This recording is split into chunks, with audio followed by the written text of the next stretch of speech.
Oke, silakan Kurnia. Ya, jadi saya ulangi.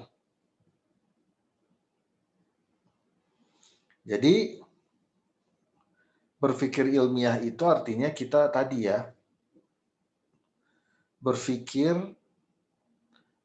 akan setiap fenomena yang ada, ya, atau terhadap suatu fenomena, di mana kita mencoba untuk mencari jawaban dari setiap fenomena itu, mencari reason behind setiap terjadinya fenomena, ya, mempelajari penyebab terjadinya satu fenomena. Tadi itu contohnya hujan. Kok turun hujan? Kenapa ya? Nah, saya ingin mempelajari kenapa hujan turun. Nah, itu seperti itu. Dan dalam prakteknya, berpikir ilmiah itu bisa dilakukan melalui 3 hal. Pertama adalah, ya, kaidah yang pertama atau sifat pertama adalah skeptis. Nah, ini selalu mempertanyakan suatu kebenaran yang ada, teori yang ada, apa betul seperti itu? Ya, ingin dibuktikan. Apa betul konsumsi itu tujuannya utility maximization?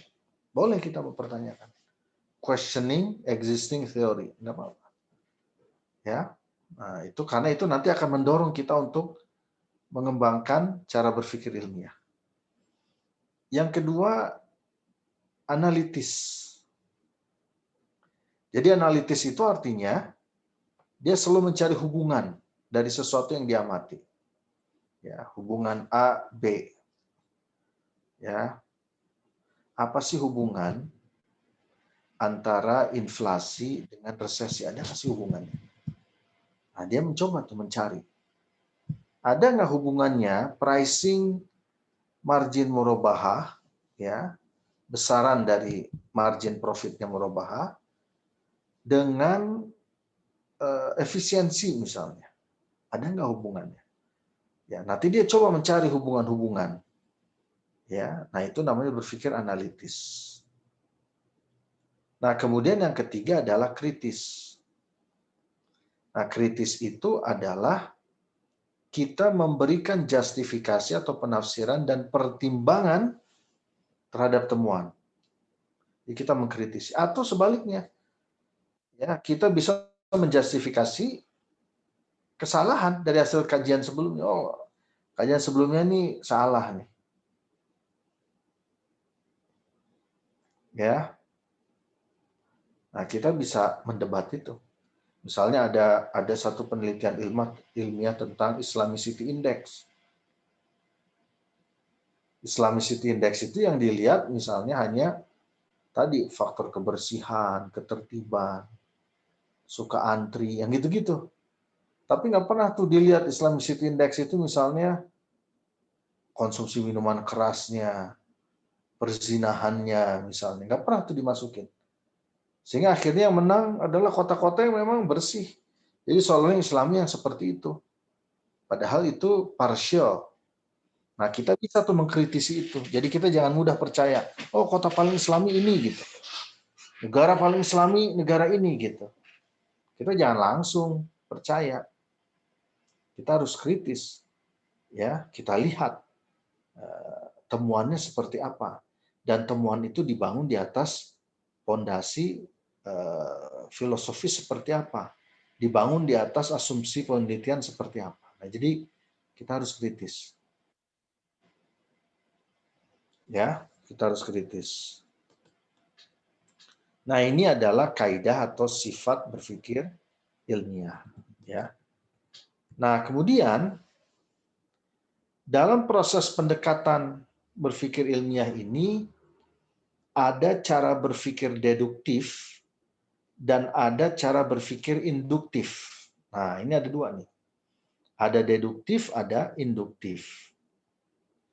Nah, deduktif itu ya, itu cara berpikir dari pernyataan atau konklusi ya yang berlaku secara umum kemudian ditarik konklusi secara khusus.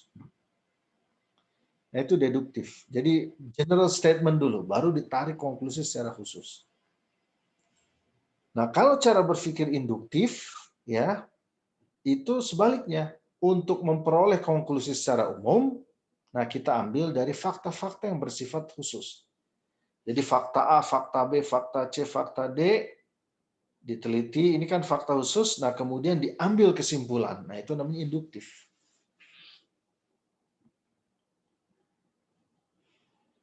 Jadi kalau deduktif ada pernyataan umum dulu, baru ditarik konklusi secara khusus. Kalau induktif sebaliknya, ya, dari yang khusus kemudian disimpulkan secara umum.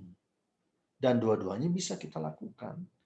Dalam konteks ekonomi syariah atau ekonomi Islam, nah dua-duanya bisa dipraktekkan dalam penelitian.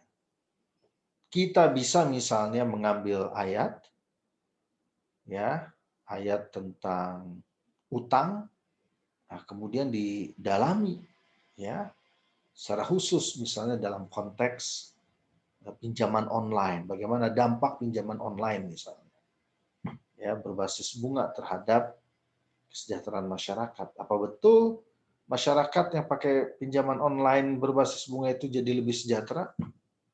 Gitu. Nah, jadi dari yang umum ke yang khusus. Tapi kalau induktif dari yang khusus fakta kemudian ke yang umum. Nah, ini contoh ya, contoh berpikir deduktif dan induktif ya. Nah, untuk mencapai pengetahuan tersebut, nah ini alatnya namanya silogisme. Silogisme itu adalah argumentasi yang terdiri dari 3 proposisi. Ya, pertama adalah premis mayor atau minor. Premis itu asumsi atau dasar argumentasi. Kemudian premis minor dan konklusi. Nah, ini contohnya. Deduktif. Semua manusia pasti mati. Presiden adalah seorang manusia. Jadi presiden pasti mati juga. Kira-kira gitu. Ya. Ada nggak yang berani menyalahkan semua manusia pasti mati? Nggak ada kan. Itu udah general conclusion. Sesuatu yang memang kullu nafsin dha'iqatul maut kan. Setiap yang bernyawa pasti mati. Presiden juga pasti mati. Kenapa? Semua manusia pasti mati. Presiden seorang manusia. Jadi presiden pasti mati juga. Itu deduktif ya. Nah, sementara induktif,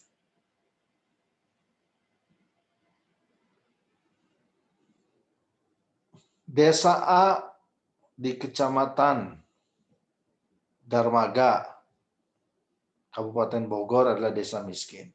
Desa B di Kecamatan Darmaga, Kabupaten Bogor adalah desa miskin. Berarti kesimpulannya, semua desa di Kecamatan Darmaga, Kabupaten Bogor adalah miskin.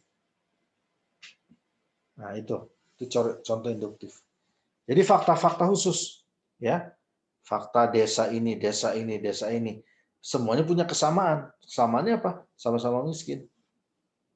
Nah, berarti disimpulkan, ya, konklusinya bahwa sebenarnya semua desa di kecamatan ini yang miskin. Begitu. Ya. Nah, ini contoh pola pikir induktif. Kemudian berikutnya, ya.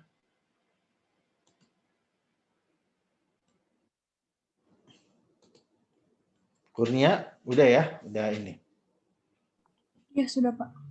Nah, kemudian berikutnya, kita bicara interaksi teori dengan fakta. Nah, ini kaitannya dengan pengembangan keilmuan.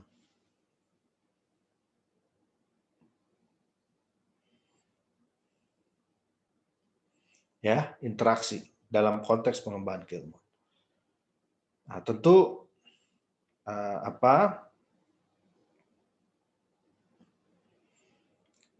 teori ya, kita belajar apa definisi dari teori. Ya, kemudian asumsi dari teori. Nah, kemudian setelah itu ada proses deduksi logis berupa prediksi, implikasi teori. Ya. Nah, kemudian setelah itu dikumpulkan pengamatan empiris. Nah, kemudian muncul, apakah teori itu didukung fakta? Kalau teori itu didukung fakta, maka teori itu bisa dipertahankan. Tapi perlu dikaji lagi, apakah berlaku di tempat dan waktu berbeda. Nah, kalau teorinya tidak didukung fakta, diubah teorinya, ya, supaya konsisten dengan fakta, sehingga menjadi teori yang lebih baik. Tapi kalau misalnya teorinya berbeda sama sekali dengan fakta, maka teorinya diganti aja dengan alternatif teori yang lebih baik. Nah, kira-kira begitu interaksinya, ya. Nah, jadi seperti itu. Makanya di dalam pengembangan keilmuan, ya, termasuk keilmuan ekonomi Islam, itu selalu ada tuh apa namanya perbaikan-perbaikan, ya, perbaikan-perbaikan terkait dengan teori. Jadi terus lewat seperti ini. Jadi teori A seperti apa. Nah, kemudian dibuat prediksi implikasi teori ini. Ya, biasanya kalau dalam penelitian kuantitatif, ya, itu dibuat hipotesis. Implikasinya seperti ini, gitu, secara teori. Nah, kemudian kita amati secara empiris, benar nggak? Nah, ternyata setelah dilihat, oh ternyata teori itu tidak didukung fakta. Nah, berarti dia harus diubah supaya konsisten, supaya jadi teori yang lebih baik. Tapi kalau dia dukung fakta, nah berarti teori itu dipertahankan, tapi perlu dikaji. Masih berlaku nggak di tempat dan waktu yang berbeda. Makanya di dalam penelitian, kadang-kadang kita menemukan, ya, temuan atau hasil penelitian yang berbeda dengan teori. Kalau berbeda dengan teori, kalian nggak usah bingung. Selama proses yang kalian lakukan itu betul, prosesnya benar, tidak ada rekayasa yang salah, dalam arti rekayasa yang salah itu misalnya ada kecurangan, ya, ketidakjujuran atas datanya, misalnya data yang diolah diubah seenaknya. Nah, selama itu tidak kita lakukan, selama ketidakjujuran, ketidakbenaran itu bisa kita hindari, ya, maka kalian nggak usah takut kalau misalnya kalian menemukan fakta bahwa bahwa teori itu nggak benar, gitu, ya. Jadi seperti itu. Ya, misalnya teori moneter konvensional berbasis bunga. Bunga bisa jadi instrumen untuk mengembangkan sektor real misalnya. Tetapi setelah kita uji, ternyata bunga berbanding terbalik, karena saya pernah melakukan ini. Penelitiannya udah agak lama, tahun 2013. Jadi pernah, ya, saya melakukan penelitian itu, di mana dalam penelitian tersebut, ya, ternyata terungkap bahwa bunga berbanding terbalik dengan Industrial Production Index. Jadi berbanding terbalik. Berarti kan bunga nggak bisa jadi instrumen memajukan ekonomi. Ya, karena kalau majuin ekonomi berarti indeks produksi industri harusnya naik. Industrial Production Index. Tapi ini malah berbanding terbalik, tidak berbanding lurus. Berarti kalau bunganya naik, Industrial Production Index-nya turun. Kalau bunganya turun, Industrial Production Index-nya naik. Ya, tapi ada yang bilang, oh kalau gitu turunkan bunga. Ya, kalau bunga terus turun, bagus. Kalau sampai 0% bagus, itu namanya sesuai syariah. Kayak di Jepang, ya. Jepang 0%, itu sesuai syariah. Memang kita inginkan begitu. Teori syariahnya ya, kita harus ganti sistem bunga ini. Ya, atau bolehlah sistem bunga, tapi terus turunin sampai 0%. Supaya apa? Sektor ini bisa terus berkembang. Nah, jadi kalian harus berani, ya. Ketika proses-proses yang dilakukan itu betul, bisa dipertanggungjawabkan, ya, maka boleh jadi kalau hasilnya ternyata bertentangan dengan teori yang ada, kalian boleh mengatakan bahwa ternyata ini tidak cocok dalam konteks misalnya ekonomi Indonesia hari ini, misalnya begitu. Ya itu silahkan, nggak ada masalah. Atau misalnya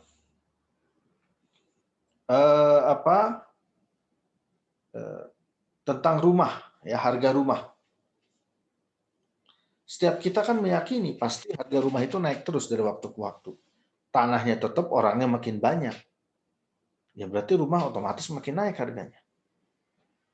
Tapi ternyata pernah terjadi sebelum terjadi krisis global 2008, harga rumah di Amerika tiba-tiba turun. Ya, itulah awal penyebab terjadinya krisis global 2008. Tiba-tiba harga rumah itu turun setelah selama 1 abad harganya selalu naik.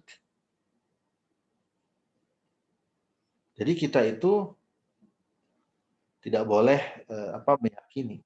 Demikian pula harga tanah pasti naik terus, belum tentu. Karena ada fakta, ada penelitian yang membuktikan ternyata belum tentu. Harga itu misalnya harga tanah pasti naik terus.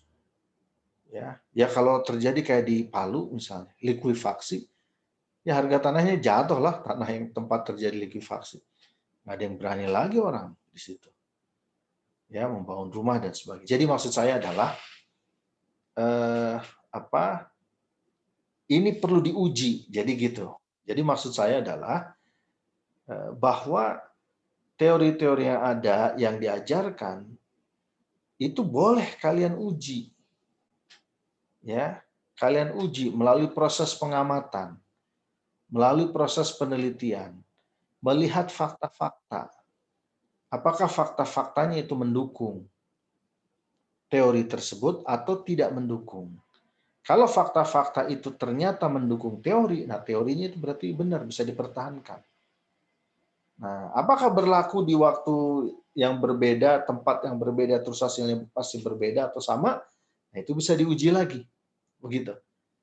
Nah, tapi kalau teorinya kurang tepat, tidak dukung fakta, ya berarti dirubah. Begitu. Nah, jadi ini interaksi teori dengan fakta dalam pengembangan keilmuan. Oke. Nah, kemudian berikutnya, ilmiah tidak hanya penelitian, dapat dilihat dari sistem dan metode yang digunakan. Makanya, ya sistem dan metode yang digunakan itu menentukan apakah penelitian ini valid atau enggak, acceptable atau tidak. Nah, kita itu sebagai peneliti harus punya sikap objektif ya dalam mencari jawaban permasalahan. Begitu. Ya.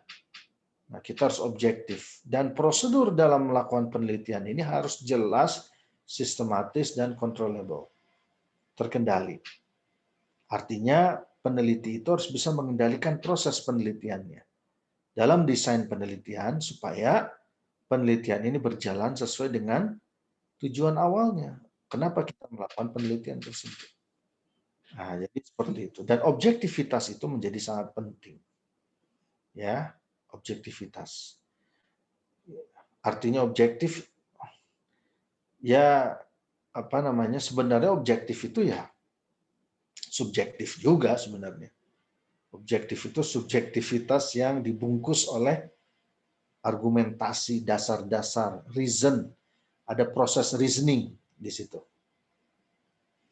Misalnya kenapa kelulusan sekolah nilainya 6? Kenapa nggak 2? Kenapa nggak 8? Ya, nah di situ. Kan kalau kita ada reasoningnya bisa. Sama kayak misalnya dalam konteks saham syariah.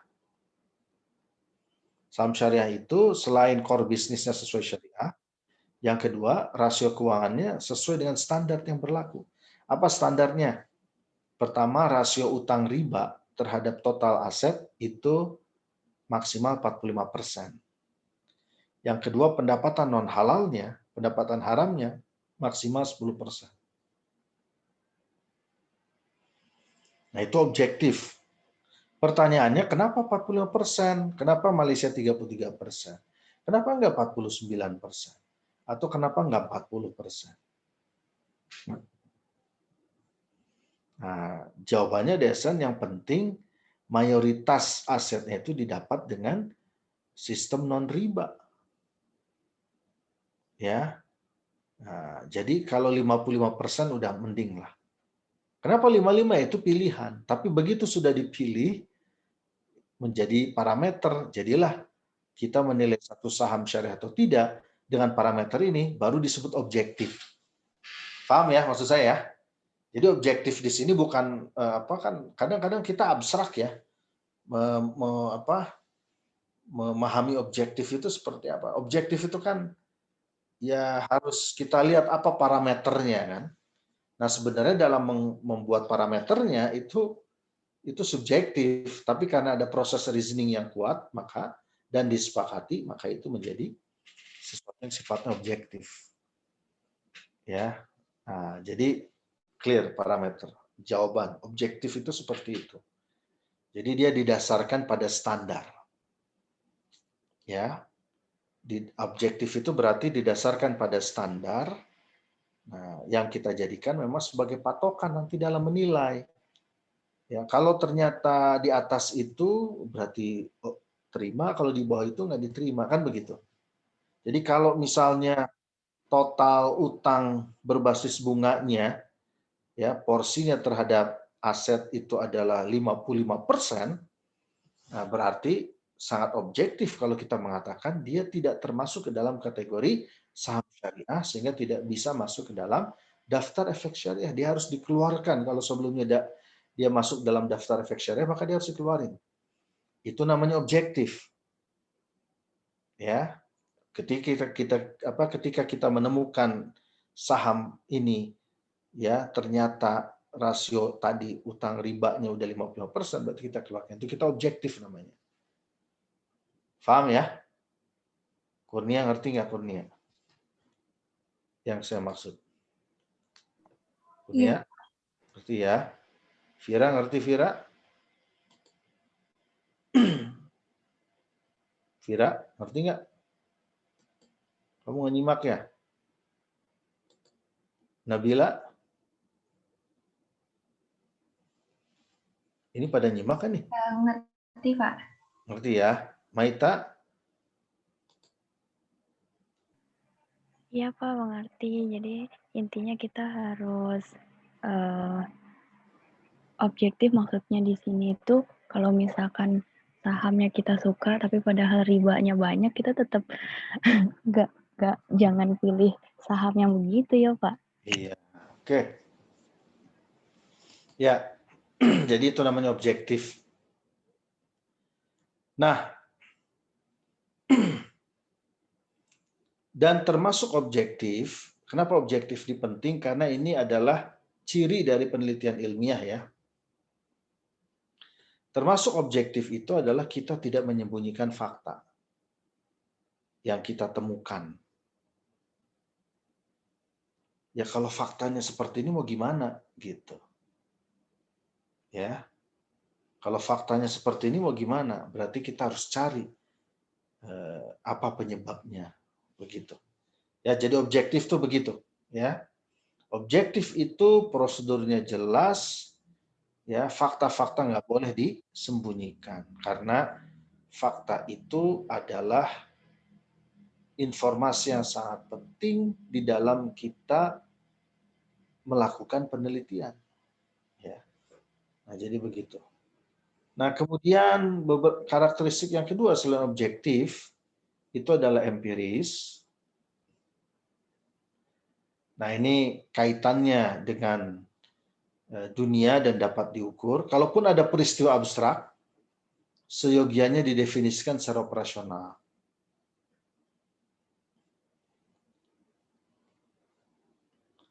Ya, nah, jadi empiris itu sesuatu yang observable ya, bisa diobservasi. Tapi kalau ada hal yang abstrak, misalnya pemikiran, kita misalnya ingin meneliti pemikiran ya Ibnu Taimiyah tentang ekonomi, tentang harga dibandingkan dengan Karl Marx misalnya. Pemikiran itu kan abstrak ya. Nggak bisa diukur tuh, pemikiran Ibnu Taimiyah itu diukurnya gimana? Nggak bisa. Itu kan abstrak. Nah, kalau kita meneliti pemikiran seseorang yang tadi sifatnya abstrak, maka kita harus bisa mendefinisikan secara operasional. Ya, jadi misalnya pemikiran Ibnu Taimiyah tentang keseimbangan moneter, nah itu harus kita bisa definisikan. Bagaimana pemikirannya gitu, ya. Nah itu harus kita bisa definisikan. Ibnu Taimiyah itu kan sangat mendorong keseimbangan antara ya sektor keuangan sama sektor real dalam bahasa hari ini gitu. Dan itu kemudian beberapa temuannya sebenarnya menginspirasi harusnya ya harusnya diakui oleh mereka yang mazhab moneteris yang percaya tentang keseimbangan PV price ya PT sama dengan MV. Nah, gitu. Ya, nah jadi hal-hal seperti itu ya itu kan harusnya ya mereka mengakui itu sebenarnya dari Ibnu Taimiyah. Tapi maksud saya adalah ini kan pemikiran ini sesuatu yang abstrak. Nah, jadi ketika kita meneliti pemikiran seseorang, maka kita harus bisa mendefinisikan maksud dari setiap. Misalnya kalau kita ingin meneliti pemikiran moneter Ibnu Taimiyah, maka harus bisa didefinisikan pemikiran moneter itu yang seperti apa, ya ruang lingkupnya yang seperti apa, ya yang terkait uang, penciptaan uang, keseimbangan uang misalnya, itu masuk tuh, ya. Tetapi kalau misalnya terkait dengan masalah penegakan hukum ya itu mungkin beda lagi, tidak bisa dimasukkan. Gitu.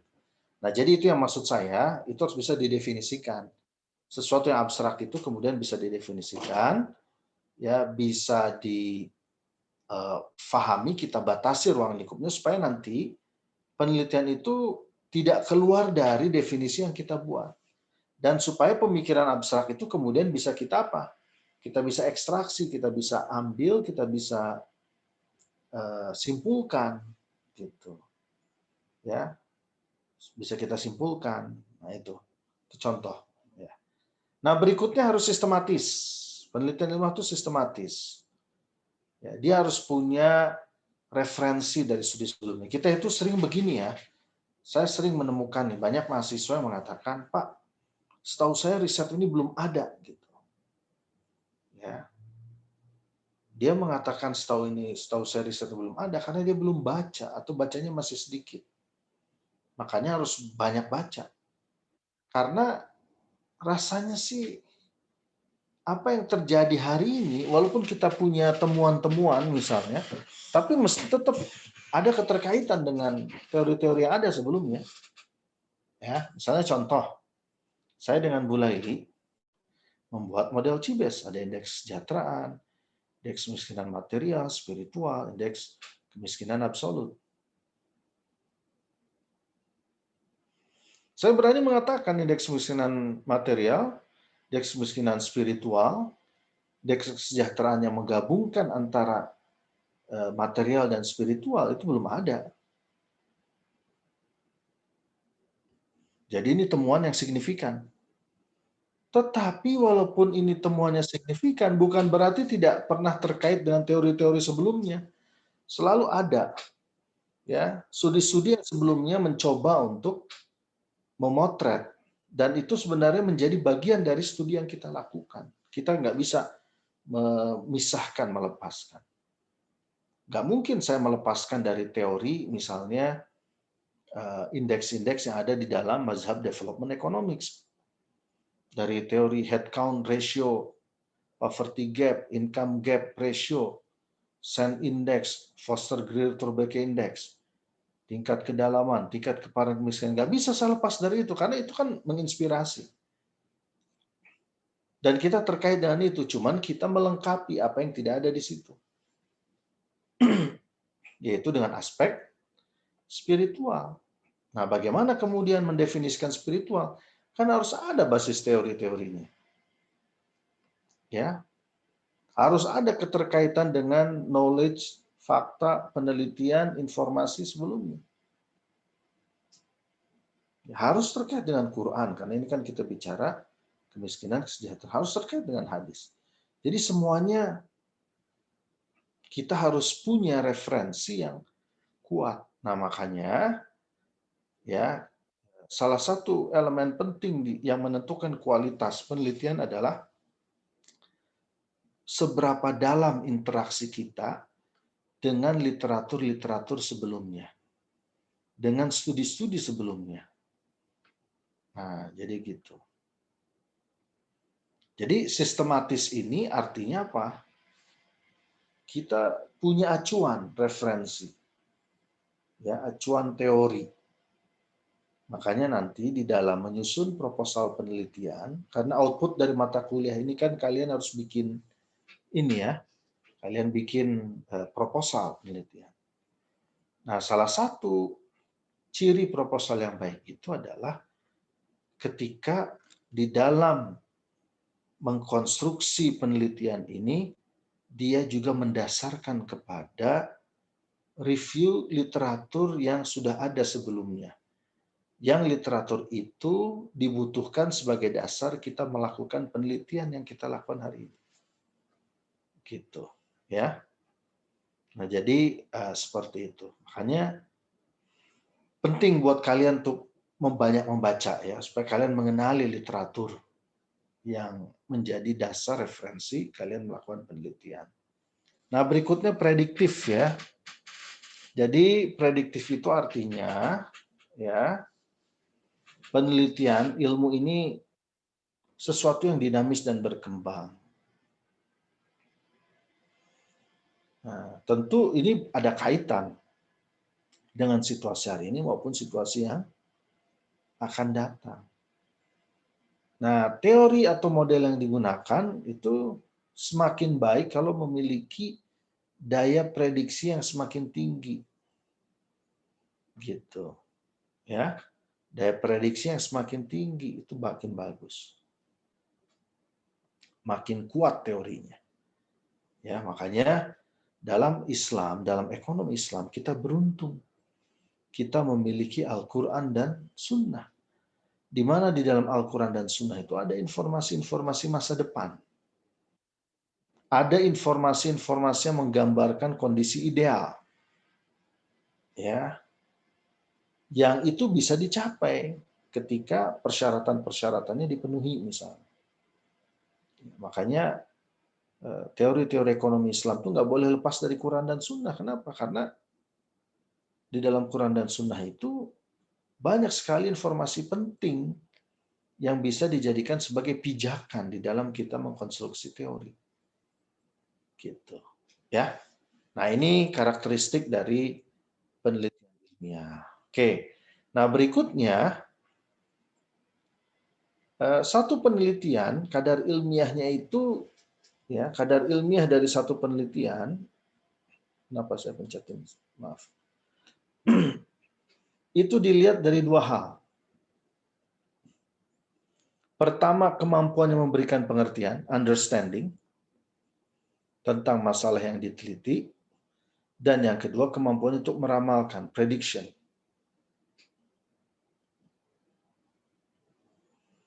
Di masa depan. Ya, contohnya misalnya ketika Hudson membuat persamaan Y sama dengan C plus S, income itu sama dengan consumption plus saving, ya, dan itu mengambil data atau fakta dari masyarakat Inggris, ya, di mana ketika dia meneliti masyarakat Inggris, ternyata dengan data yang ada, behavior-nya itu adalah ketika punya income, masyarakat Inggris itu akan membelanjakan, ya, artinya consumption, atau akan menyimpan, saving. Ya, nah jadi begitu. Itu teori yang artinya apa? Ketika teori itu dibuat, diprediksi bahwa sebenarnya perilaku manusia begitu, kalau nggak belanja, nabung. Gitu. Dan itu terjadi di mana-mana. Makanya dia menjadi salah satu teori utama di dalam makroekonomi konvensional. Ya. Nah, tapi masalahnya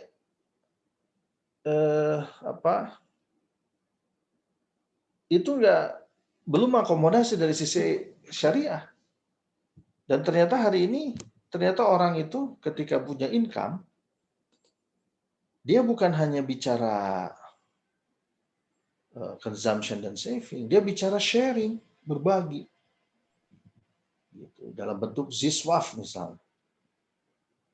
Dan sekarang trennya semakin tinggi. Artinya apa?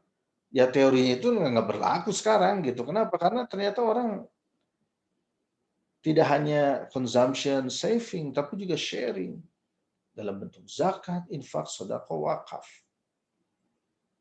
Begitu. Artinya apa? Model ini nggak berlaku. Dan disinilah kemudian ekonomi Islam melakukan koreksi bahwa income dalam kehidupan manusia itu bukan hanya untuk consumption dan saving, tapi juga untuk sharing. Harus C plus S plus S. S yang kedua sharing. Sharingnya bisa yang wajib, namanya zakat. Yang sunnah, ya infak, sedekah, dan wakaf. Oke ya. Nah jadi seperti itu. Nah jadi understanding and prediction. Nah ini kualitas keilmiahan satu penelitian, sejauh mana dia bisa memberikan pemahaman terhadap masalah yang diteliti, dan yang kedua bisa memberikan prediksi. Ya, artinya sejauh mana teori itu bisa bertahan. Begitu. Seberapa kuat dia bertahan. Nah,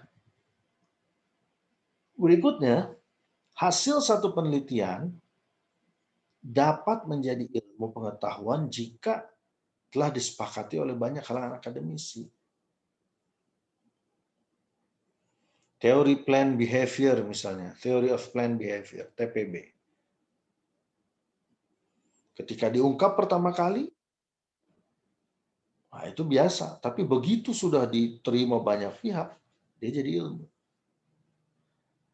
Ya, metode ANP misalnya, atau AHP, nah, itu dikembangkan. Tapi begitu sudah disepakati banyak akademisnya, itu menjadi ilmu. Makanya saya dengan Bu Leli ketika model CIBES, wah ini harus banyak diteliti. Untungnya alhamdulillah diadopsi di dunia perzakatan oleh Basnas. Ya, itu menjadi alat analisis. Nah, kalau banyak dipakai itu bisa jadi ilmu, gitu. Ya. Nah, jadi seperti itu. Nah, berikutnya, karena keterbatasan manusia, kita ini manusia punya keterbatasan, ya, maka kebenaran ilmiah itu dianggapnya relatif. Jadi yang berkembang dalam konteks konvensional, kebenaran ilmiah itu relatif.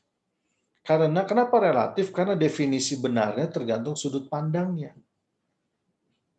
Benarnya ini menurut siapa? Nah, bisa menurut undang-undang, hukum yang berlaku. Bisa menurut suara mayoritas dan minoritas. Ya. Misalnya pernikahan sejenis. Nah, benar atau salah?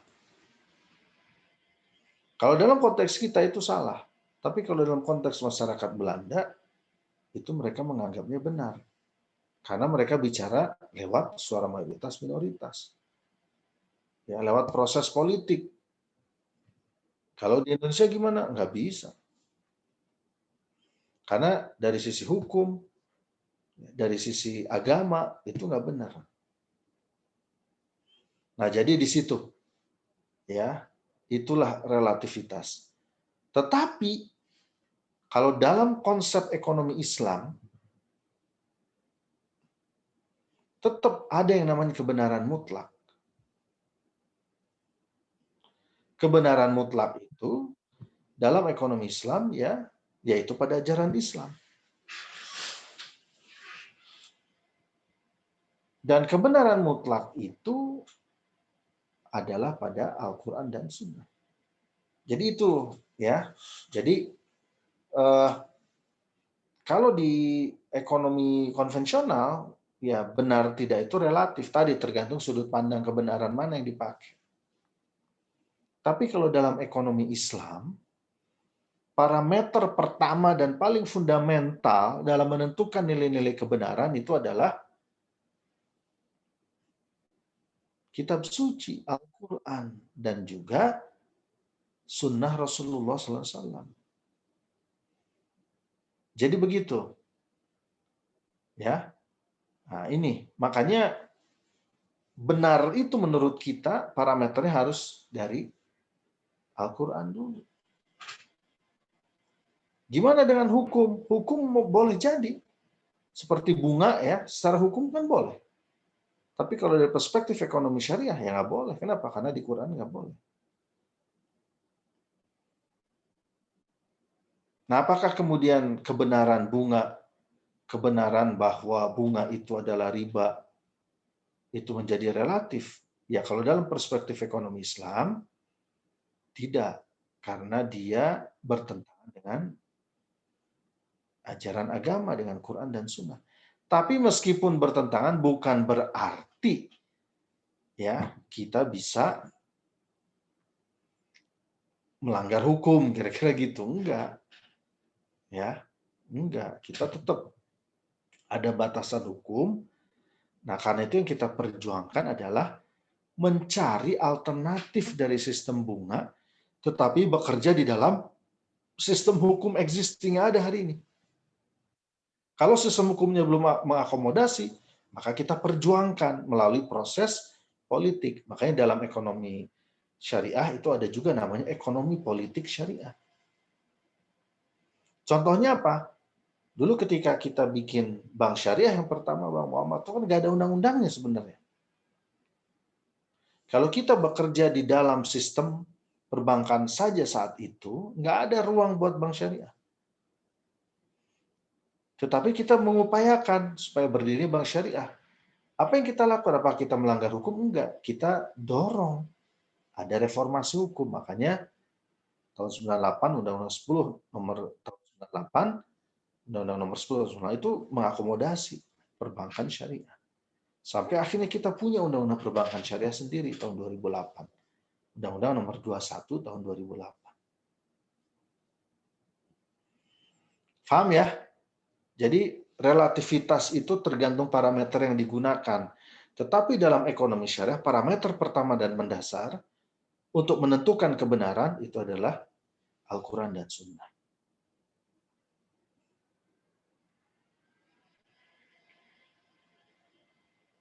Paham ya? Nah, tapi kalau di konven, karena tidak ada ukuran-ukuran itu, maka semuanya pokoknya relatif. Bisa berubah. Ya. Nah, jadi seperti itu. Nah, termasuk juga sistem uang nih yang lagi rame kan.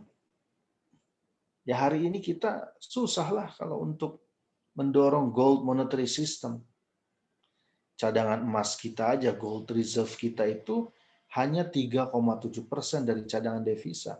Jadi kalau kita paksakan pakai kembali kepada gold, ya sistem moneter berbasis uang emas dan uang perak itu akan sulit hari ini. Karena kondisinya uang emas, uang perak tidak bisa memfasilitasi seluruh transaksi ekonomi hari ini. Jadi sulit. Nah terus gimana? Nanti kalian akan belajar tuh di ekonomi pembangunan syariah ya tentang sistem moneter.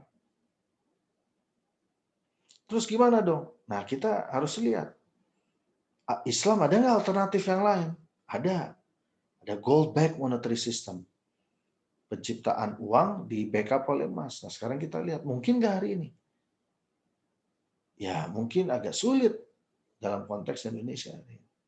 Nah, karena apa? Karena Indonesia dan seluruh dunia hari ini menganut fiat monetary system, uang kertas, uang elektronik. Ya, nah berarti gimana? Bisa nggak kita bekerja dalam fiat monetary system, tapi kemudian kita mensyariahkan? Bisa. Dengan cara apa? Dengan cara kita mengembangkan asset backed monetary system. Jadi uang itu masuk ke dalam perekonomian, dia harus terkoneksi dengan sektor real.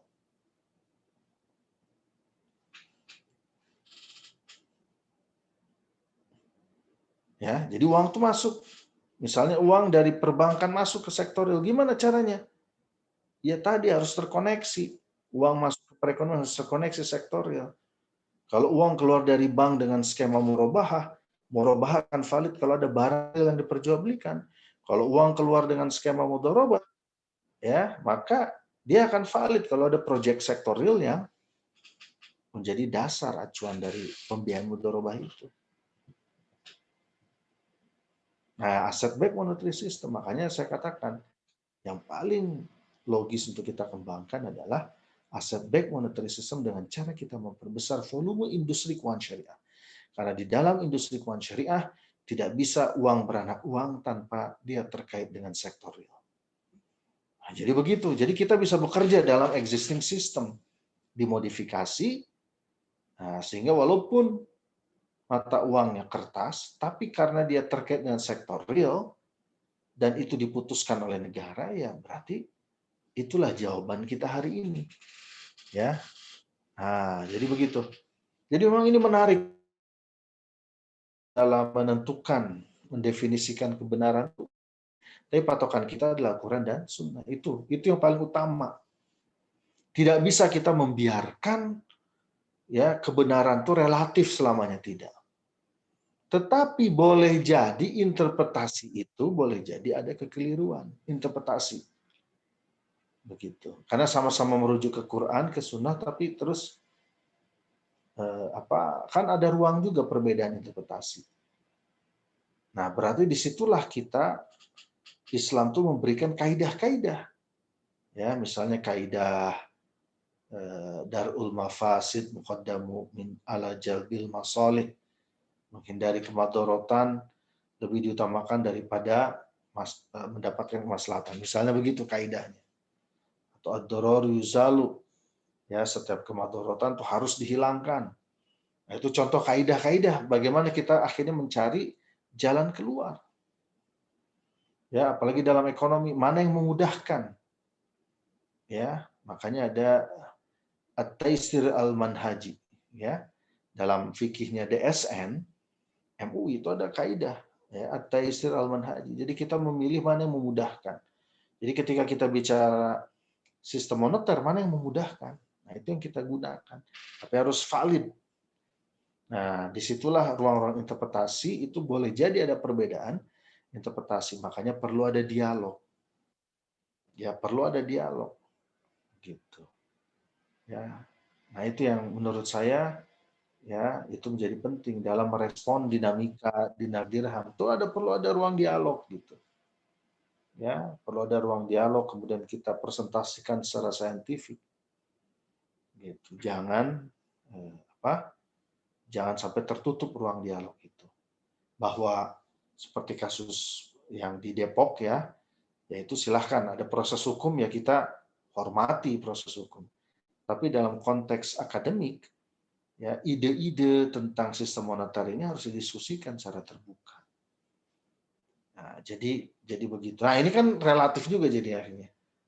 Kita mau referensinya ke hukum atau ke pemikiran akademik. Kalau dalam mazhab, dalam pengembangan sistem keuangan moneter itu ada gitu. Tapi kan dari sisi hukum mana yang dipilih hari ini? Yang dipilih hari ini di seluruh dunia itu bukan lagi uang emas, tapi adalah fiat monetary system. Nah, begitu kita melihat dunia ini semuanya fiat monetary system, maka kita cari jalan keluarnya supaya tetap sesuai syariah. Karena esensi sistem moneter dalam syariah itu tadi keseimbangan sektorial dan sektor keuangan. Nah, makanya kita punya pilihan asset backed monetary system. Jadi uang itu harus selalu terkait dengan aset real. Gitu. Walaupun uangnya bukan emas, uangnya bukan perak, tapi dia terkait dengan sektor. Itulah kita mazhabnya. Itu yang saya yakini. Makanya saya termasuk aktif mendorong pengembangan bank syariah, industri keuangan syariah. Begitu. Nah ini dinamis ya, itu dinamis karena keterbatasan kita. Jadi tadi perdebatan yang mana benar mana enggak. Nah jadi kalaupun ada perbedaan, yang penting kurma gitu. Ya kalau dalam ekonomi syariah. Mungkin nggak dalam ekonomi Islam ada mazhab-mazhab? Mungkin. Orang fikih aja ada mazhabnya. Tapi harus kita ingat semuanya sumbernya sama satu. Yaitu Al-Quran dan Sunnah. Apakah teori klasik dengan teori Keynes berbeda? Berbeda mazhab mereka. Tapi jangan lupa, mereka semua sepakat pada satu hal apa? Mereka sama-sama di bawah framework kapitalisme. Begitu. Frameworknya sama, akarnya sama. Gitu. Tapi ada penafsiran. Tapi framework utamanya sama. Mereka konsisten di situ. Nah, sama juga di ekonomi Islam. Kita harus konsisten bingkai frameworknya Al-Quran dan Sunnah. Bahwa nanti ada perbedaan, yang nggak ada masalah. Itu bagian dari dinamika. Begitu. Nah, yang terpenting bagaimana kita mengelola itu dalam konteks akademik supaya dia menjadi satu rangkaian perdebatan keilmuan gitu yang menarik. Ya, jadi begitu ini seperti itu. Nah, kemudian banyak juga berkembang pendekatan-pendekatan lain. Ada pendekatan positivism. Kaum positivis ini pokoknya menganggap yang benar itu pokoknya yang real. Gejala yang real aja, enggak. Kalau hal yang sifatnya metafisik, keyakinan, itu mereka tolak. Pokoknya hal yang real aja. Realitas, fakta aja yang real, yang bisa dilihat aja. Gitu. Itu namanya orang positivis. Nah, pokoknya mereka menganggap, nah ilmu ekonomi konvensional itu termasuk yang dibangun di atas positivisme. Pokoknya yang real-real aja deh yang kelihatan, itu yang kita bahas. Kalau nggak kelihatan, nggak usah kita bahas. Itu masuknya normatif aja. Sehingga mereka menolak kan Al-Quran, kira-kira gitu. Ya banyak dalam perdebatan, nggak usah lah bawa-bawa kitab suci, nggak usah bawa-bawa agama, ini area netral, kan begitu. Dalam perdebatan. Padahal nggak bisa begitu. Nah itu aliran positivis itu begitu. Karena itulah ketika ilmu itu dibangun di atas positivisme, maka ilmu itu pada dasarnya menangkap realita. Ya, paham nggak? Ketika ilmu didasarkan kepada positivisme, saya ulangi. Ketika ilmu didasarkan kepada positivisme, maka yang ditangkap adalah realita. Realita masyarakat itu. Karena dia tangkap real. Ketika realitasnya berubah, maka berubah juga teorinya. Tadi masyarakat Inggris kalau punya income, dia belanjakan, consumption, atau dia simpan, saving.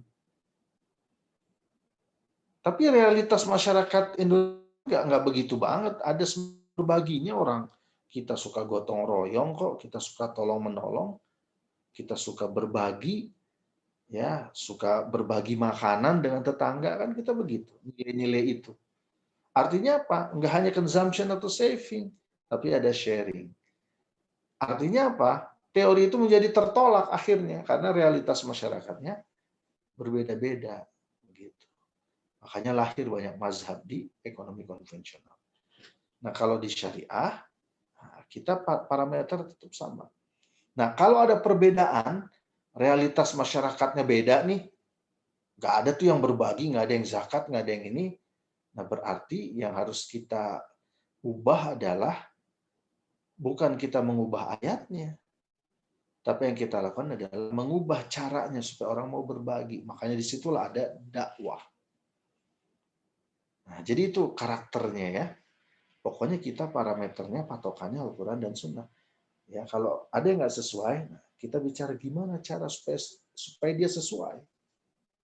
Jadi kalau di sini ajaran agama, di sini ekonominya, maka bukan agama yang ditarik ke bawah, tapi ekonomi yang ditarik ke atas supaya mendekati ajaran agama. Makanya kita kembangkan ekonomi syariah. Kita eliminasi hal-hal yang nggak sesuai syariah. Yang ternyata ini memberikan kemanfaatan yang hakiki buat masyarakat. Nah, jadi begitu ya. Jadi ada orang yang dengan metode positivisme. Kemudian ada juga dengan metode kontemplatif ya. Jadi melakukan kontemplasi, pengetahuan yang diperoleh melalui intuisi. Jadi karena kita ini punya keterbatasan, objeknya beda-beda, faktanya beda-beda, ya, faktanya beda-beda, maka kita perlu melakukan kontemplasi untuk mencari hakikat makna hidup. Ya, kenapa ada orang begini? Kenapa ada orang seperti ini? Nah, gimana nih? Kenapa saya juga begini? Ya, gimana cara supaya saya memperbaiki? Nah, itu kontemplasi, ya. Jadi kombinasi sebenarnya di sini bukan hanya akal dengan hati sebenarnya. Nah, inilah intuisi. Ya, begitu. Nah, itulah yang dilakukan Rasulullah ketika sebelum menjadi nabi kan. Beliau sering bertafakur di Gua Hiro. Ya. Jadi begitu. Nah, ini beberapa pendekatan yang lain. Oke, saya kira cukuplah sampai sini. Ada pertanyaan enggak? Atau kalian udah paham? Ya. Paham enggak? Nyimak nggak nih? Elsa nyimak nggak Elsa? Elsa?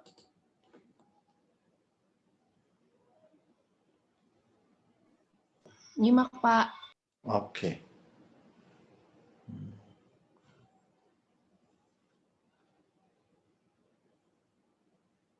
Oke. Arif, nyimak Arif. Simak, Pak. Ya, baik. Saya kira itu aja untuk kuliah malam ini. Insya Allah nanti seperti biasa, ya, Senin depan kita mulai di jam yang biasa. Ya. Saya terima kasih ya kalian sudah mau mundur ke jam segini karena tadi pagi ya paman saya meninggal, jadi saya harus takziah. Saya kira itu ya, cukup ya. Baik, kita cukupkan. Nanti bahan ini bisa dilihat di New LMS ya. Dan jangan lupa untuk kalian perdalam materi-materi ini nanti di responsi atau praktikum ya. Oke, cukup ya. Saya kira itu aja. Makasih. Kita akhirnya baca doa kifaratul majlis. Ya, Assalamualaikum warahmatullahi wabarakatuh.